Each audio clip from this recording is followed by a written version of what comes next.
For nearly a century, Pluto was the little planet that could. Discovered in 1930, it was our ninth planet, a lonely outpost, drifting in the cold shadows beyond Neptune. It was strange, small, faint, but we loved it for what it was, a distant world, mysterious and remote. For generations, Pluto was a symbol of exploration, a frozen rebel on the outskirts of the solar system. But here's the truth. Almost everything we thought we knew about Pluto was wrong. It wasn't just a cold, dead rock. It wasn't even the kind of planet we imagined. When NASA's New Horizons spacecraft flew by Pluto in 2015, after a 9.5-year journey across billions of kilometers, it revealed a world so unexpected, so alive, that it rewrote our textbooks and reshaped our understanding of planetary science. This is the story of Pluto, the misunderstood underdog, the planetary enigma, and the world that defied every expectation. In 1930, a 24-year-old amateur astronomer named Clyde Tombaugh discovered Pluto while poring over images at the Lowell Observatory in Arizona. He was searching for Planet X, a theorized massive body beyond Neptune thought to be disturbing the orbits of the outer planets. What he found was far smaller, dimmer, and puzzling. Still, the world embraced Pluto as the ninth planet, a symbol of progress, of cosmic curiosity, of finding the faintest light in the darkest corner. But even from the beginning, Pluto didn't play by the rules. Its orbit was highly elliptical, even crossing inside Neptune's for a time. Its tilt was unusual, its size unexpectedly small, and its brightness deceptive. Later discoveries revealed something stranger. Pluto was smaller than our moon. Its mass was overestimated by a factor of 20. And in 1978, scientists found Charon, its largest moon, nearly half Pluto's size, orbiting so closely that the two worlds actually revolve around a shared center of gravity in space. This wasn't a normal planet. It was a system, a binary, a puzzle. And yet, for decades, we had no clear image of Pluto, just a few fuzzy pixels captured by telescopes. We were guessing. We were assuming. We were wrong. In January 2006, NASA launched New Horizons, a piano-sized probe destined to become the first spacecraft to visit Pluto. Just months later, Pluto was demoted. The International Astronomical Union reclassified it as a dwarf planet. The world reacted with outrage, protest, mourning, but scientists pressed on, determined to get answers. New Horizons would travel 4.8 billion kilometers, using a Jupiter gravity assist to slingshot toward Pluto at nearly 14 kilometers per second. For nearly a decade, it sped through the void, silent, sleeping, waiting. And then, on July 14, 2015, it arrived. What it saw changed everything. Pluto was supposed to be a dead rock, frozen, static, lifeless. But as New Horizons sent back its first images, scientists were stunned. There was a giant heart-shaped plain, later named Tombaugh Regio, stretching 1,600 kilometers across the surface. Smooth, icy, and impossibly young. Its western lobe, Sputnik Planitia, was made of nitrogen ice, and it showed no impact craters. That meant it wasn't ancient. It was geologically active.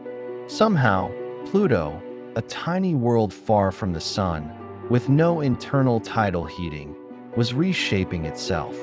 Glaciers, ice volcanoes, mountains made of water ice.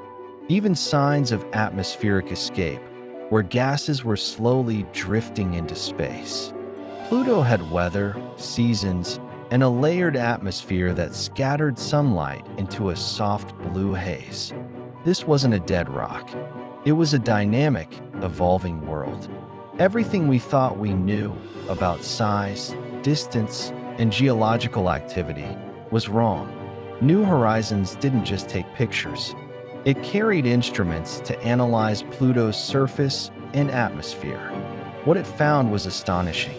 Pluto's surface wasn't just ice. It was a complex blend of frozen nitrogen, carbon monoxide, methane, and more. These ices form seasonal patterns and slowly flow across the terrain like glaciers on Earth. And then there were the organic molecules. Tholins, complex compounds created when solar radiation hits methane, give Pluto its reddish-brown hue. They're not alive, but they're precursors to prebiotic chemistry, the building blocks of life. On some of Pluto's moons, like Charon, similar chemistry was at work, producing dark polar caps and bizarre surface patterns. The implication? Even in the outer solar system, where the sun is just a bright star in the sky, complex chemical evolution is still at play. Pluto isn't just cold, it's chemically rich. A laboratory in the dark. Pluto is not alone. It has 5 moons, including the massive Charon and 4 smaller satellites, Styx, Nix, Kerberos, and Hydra. These moons orbit in a chaotic dance, tugged by Pluto and each other, their motions difficult to predict. Charon, in particular, is more than a moon. It's half a binary system. The two worlds are locked in a gravitational embrace, showing each other the same face at all times, orbiting a point outside of Pluto itself. Charon's surface also stuns scientists. A massive chasm, longer and deeper than the Grand Canyon, splits the world in two, evidence of past geologic activity, possibly an ancient ocean beneath its crust. And the smaller moons? They spin wildly, unpredictably, like cosmic dice tumbling through space. The Pluto system isn't simple. It's not static. It's a cosmic ballet, filled with complexity and chaos. Everything we assumed about distant, icy satellites was wrong. New Horizons reignited a controversy that still burns today. Should Pluto still be called a planet? Pluto failed the third test, so it was reclassified as a dwarf planet, joining Eris, Makemake, and others in the Kuiper Belt. But critics argue the definition is flawed.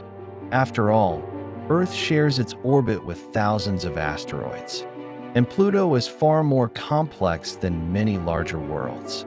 Some planetary scientists, including those from the New Horizons team, say we should define a planet by what it is, not where it lives.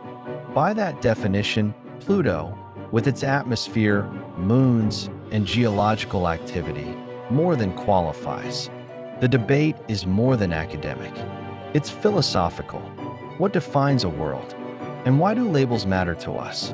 Pluto wasn't an isolated misfit. It was the first glimpse of something much larger. A vast ring of icy objects beyond Neptune, the Kuiper Belt. Here lie worlds like Haumea, Eris, and Makemake, each with their own moons, atmospheres, and surprises. New Horizons continued past Pluto into this region, visiting a small contact binary called Arrokoth in 2019, a snowman-shaped relic from the early solar system. This flyby revealed the Kuiper Belt as a cosmic time capsule, holding pristine objects, untouched for 4.5 billion years. Pluto is no longer an outlier. It's a gatekeeper to the outer solar system and a key to understanding planetary formation. In discovering how wrong we were about Pluto, we opened the door to learning so much more. Pluto was once a blurry speck, a footnote in textbooks, a curiosity, a demoted planet. But now, we see it as it truly is. A dynamic world with mountains, glaciers, chemistry, atmosphere, moons, and mystery. It taught us that size doesn't define importance, that distance doesn't mean inactivity, that even in the frozen outskirts of the solar system, wonder lives. Everything we thought we knew about Pluto was wrong. And that's the beauty of science. Because in being wrong, we learn how to be more right. And in seeing Pluto, truly seeing it, we realize the edge of the solar system is just the beginning.